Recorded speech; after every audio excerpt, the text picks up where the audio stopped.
বন্ধুরা, এটা হচ্ছে আমার গুলশা ট্যাংরা চেম্বার। তো গুলশার বাচ্চাগুলো ছাড়ার প্রায় 4 মাস হয়ে গেল।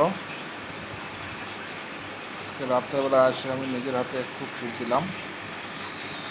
তো অ্যাক্টিভিটি খুব ভালো, মাছগুলো বড় হয়ে গেছে, আর মাস 2 পরে সেল করব। খুব সুন্দর, এখন মোটামুটি 30, 35, 40টা কেজি আসবে। এই চেম্বারটা হচ্ছে আমার 35,000 লিটার। এখানে 10,000 পিস গুলশা ছাড়া আছে। অর্গানিক পদ্ধতিতে চাষ করা হচ্ছে, পুরো পিওর বায়োফ্লক সিস্টেমে।